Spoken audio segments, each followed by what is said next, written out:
This second lecture is going to focus on landscape patches, and it is based on the third chapter from Foreman and Gordon.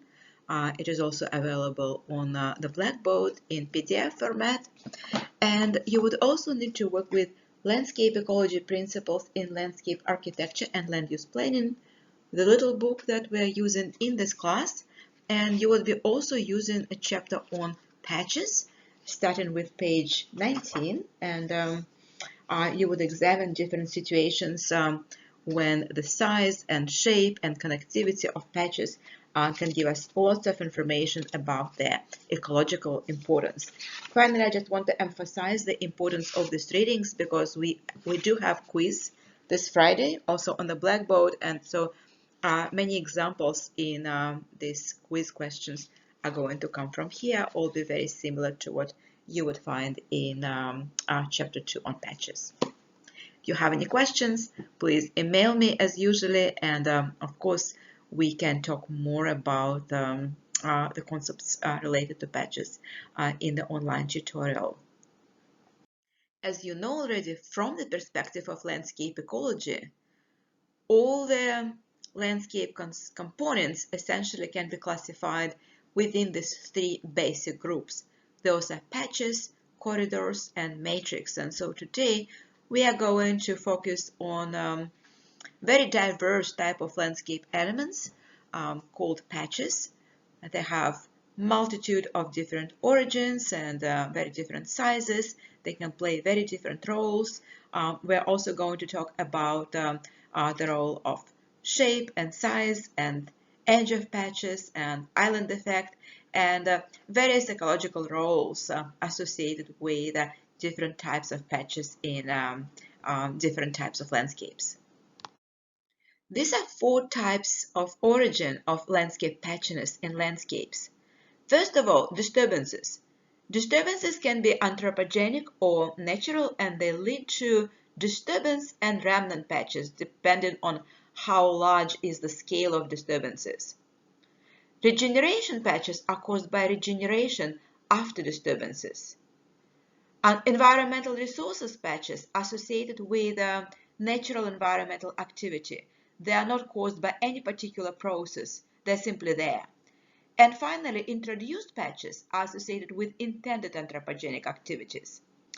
You might ask, what is the difference between intended anthropogenic activity leading to introduced patches and anthropogenic disturbances leading to disturbance and remnant patches?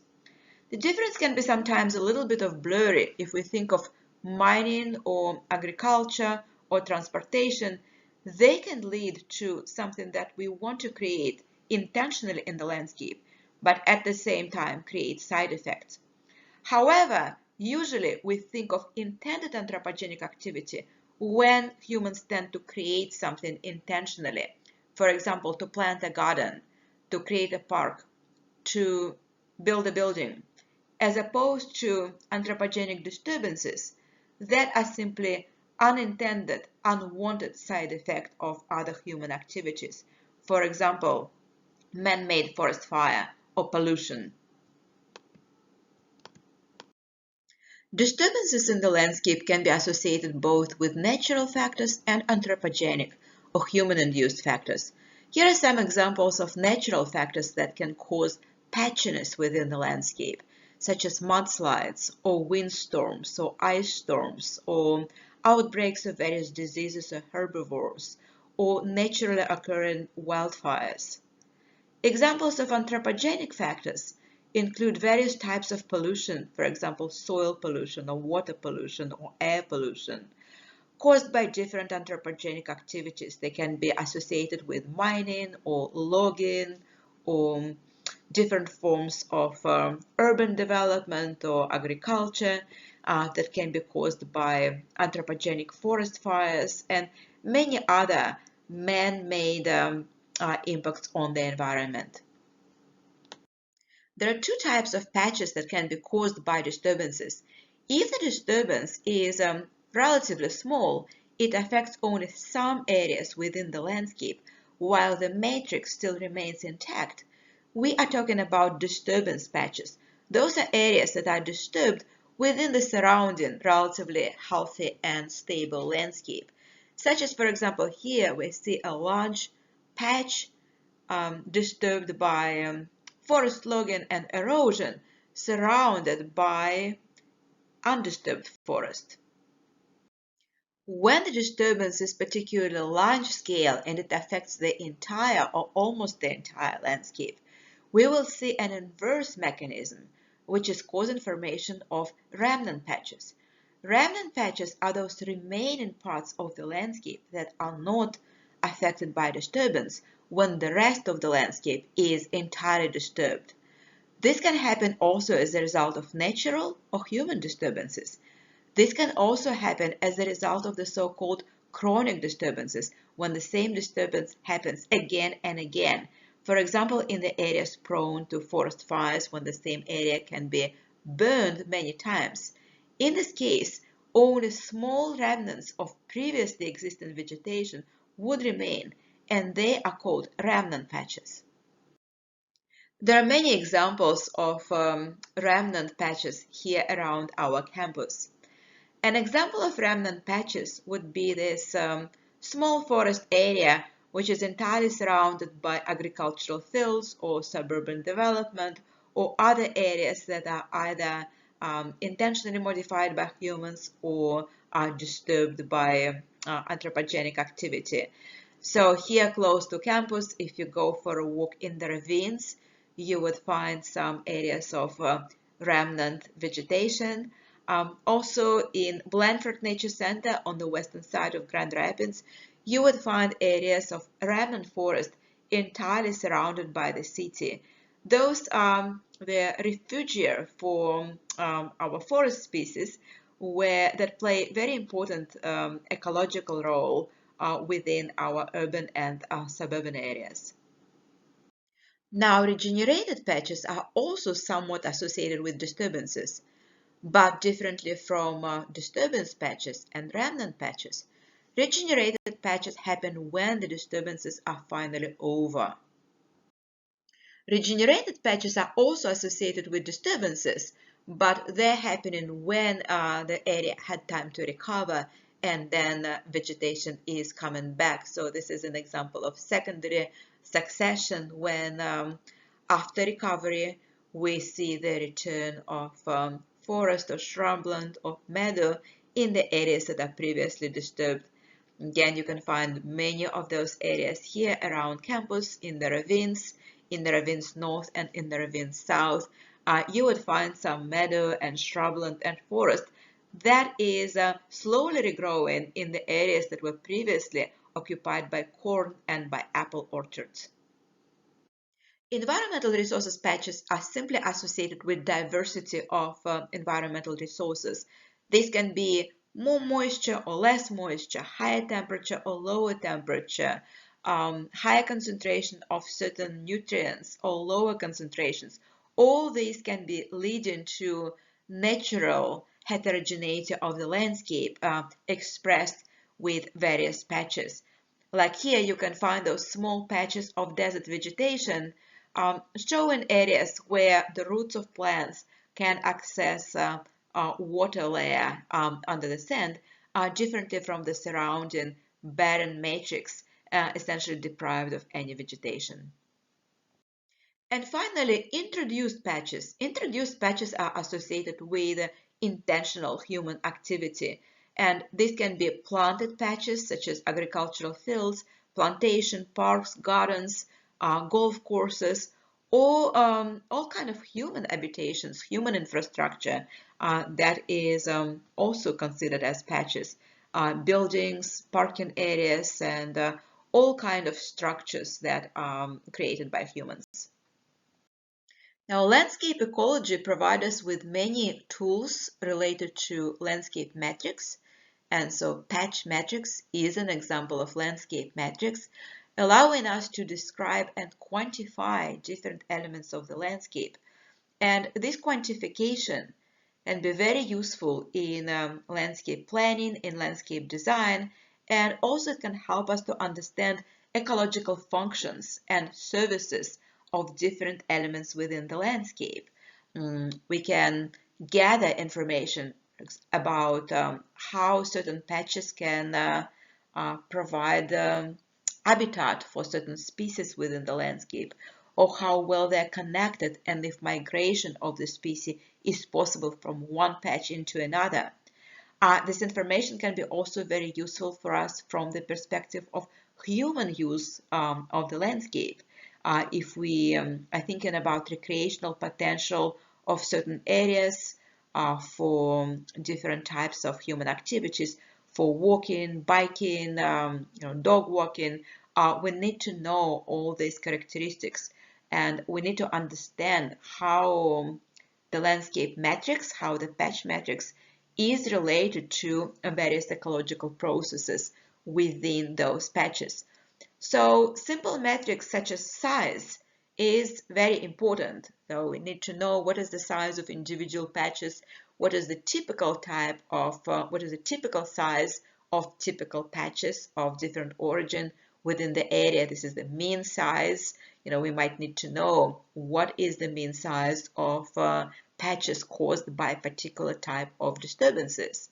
And there are different variations of this index, such as area weighted size, mean area weighted size, and others that we can actually compute, and we can use GIS, or we can use the extensions such as Patch Analyst in ArcGIS in order to find this information within the satellite image or orthophoto or a map of our landscape.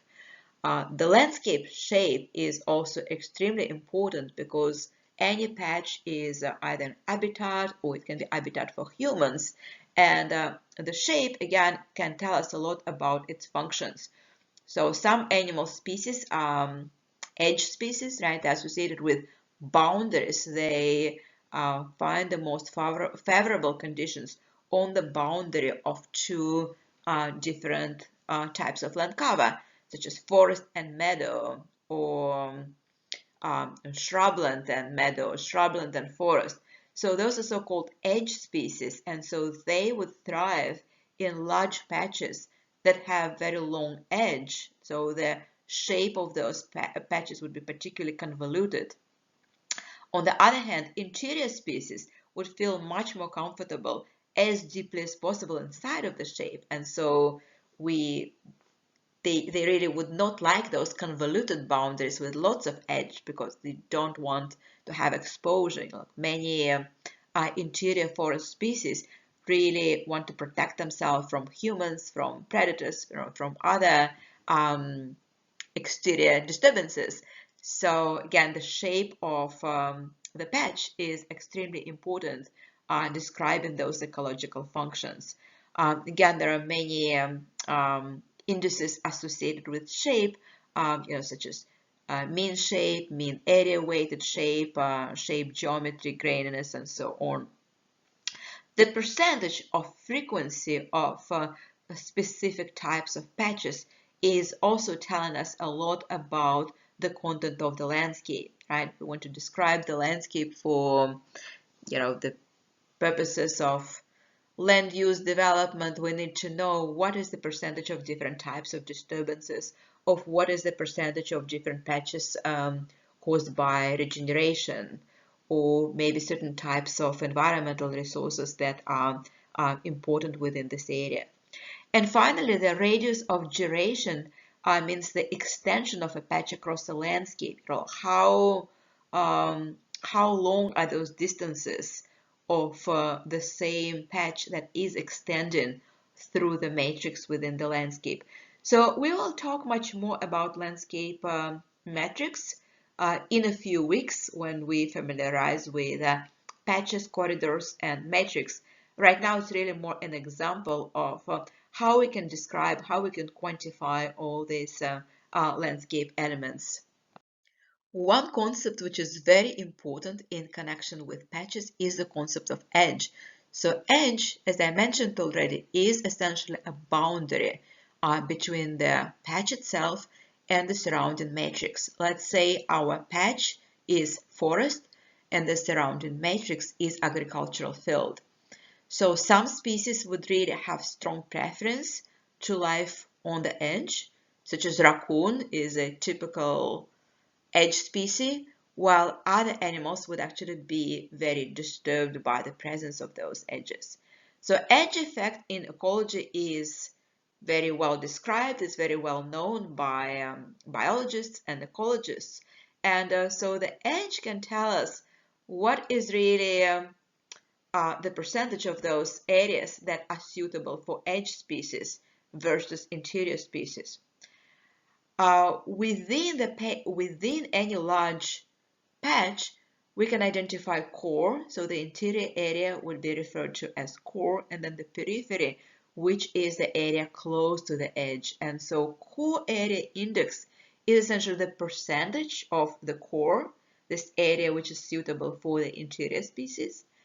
And the periphery is the area along the edge. It's a buffer zone which is associated with this edge environment. So the patch shape determines the edge effect. If you see the patch on the left is very compact. It's essentially very close to the circle. And so these compact patches are much more favorable for interior species that have a very large core. On the other hand, this very convoluted patch that have lots of edge has much smaller core, and it's much less favorable for interior species, but is much more favorable for the edge species. Size and shape of patches, but also their connectivity, play very important ecological roles, both for animals and plants, but also for us, for humans.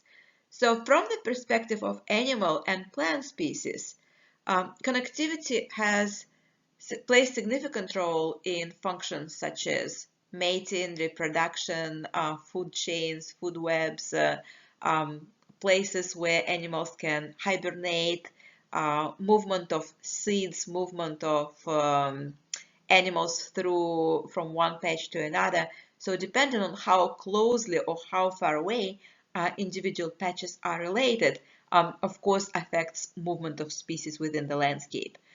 From the human perspective, again, location of green spaces, for example, individual patches of green spaces would determine the recreational potential of the area.